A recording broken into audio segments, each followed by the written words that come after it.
Black world जंगल में गर्मियों की चिलचिलाती दोपहर थी। सारे जानवर प्यास और भूख से परेशान थे। कितनी गर्मी है, पानी की एक बूंद भी नहीं मिल रही। चिंकी बंदर ने सूखी नदी की ओर देखकर कहा, और ऊपर से वो भूखा शेर शेरू, वो किसी को भी खा सकता है। बबलू खरगोश कांपते हुए बोला। इधर शेरू शेर की हालत भी खराब थी। 2 दिनों से कुछ खाया नहीं था। अगर आज कुछ न मिला तो किसी न किसी को शिकार बनाना ही पड़ेगा, शेरू ने गुर्राते हुए कहा। जंगल के जानवर डर के मारे अपने बिलों में छुप गए। तभी शेरू की नजर पड़ी एक बूढ़े बोलने वाले पेड़ पर, जो जंगल के बीचों बीच था। क्या तू बोल सकता है? शेरू ने पूछा। हाँ, और सोच भी सकता हूँ, पेड़ बोला।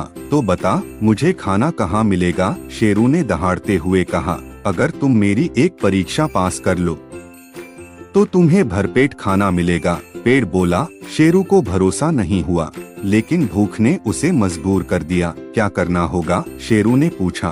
तुम्हें 1 दिन तक किसी को नुकसान नहीं पहुंचाना होगा, और इस जंगल के सबसे कमजोर जानवर की मदद करनी होगी, पेड़ बोला। शेरू झल्लाया, लेकिन मान गया। बस 1 दिन की तो बात है। शाम को उसे एक आवाज सुनाई दी, बचाओ, कोई मेरी मदद करो। शेरू दौड़कर पहुंचा तो देखा एक नन्हा कछुआ उल्टा पड़ा था और धूप में तड़प रहा था।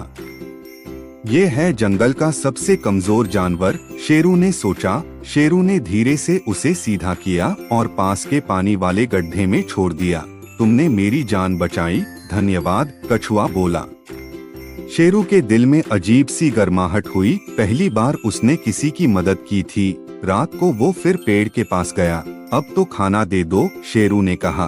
तुमने परीक्षा पास कर ली है, बस आंखें बंद करो और सो जाओ, पेड़ बोला। सुबह होते ही शेरू की आंख खुली तो उसने देखा उसके सामने मांस से भरा एक बड़ा तरबूज रखा था।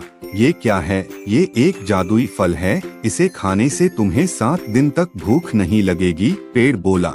शेरू ने वो फल खाया और सच में उसे बहुत संतोष मिला।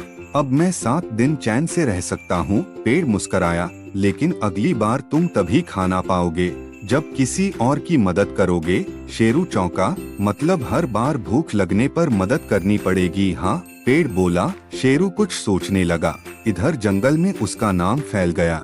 अब शेरू पहले जैसा नहीं रहा। एक दिन जंगल में आग लग गई। सभी जानवर इधर उधर भागने लगे। बचाओ, बचाओ, मिट्ठू तोता चिल्लाया। शेरू ने देखा कि एक नन्हा हिरण आग में फंसा है। उसने बिना सोचे समझे छलांग लगाई और उसे अपनी पीठ पर उठाकर बाहर ले आया। जंगल के सारे जानवर उसे देख रहे थे। अब मुझे खाना मिलेगा? शेरू ने थके हुए स्वर में पूछा। तभी वो पेड़ बोला, तुम अब खुद एक पेड़ बन गए हो। मदद करने वाला पेड़, अब जंगल तुम्हें खाना देगा। सभी जानवर शेरू के पास आए, उसे खाने को दिया और उसके आसपास रहने लगे। शेरू को एहसास हुआ, सच्चा संतोष दूसरों की सेवा में है।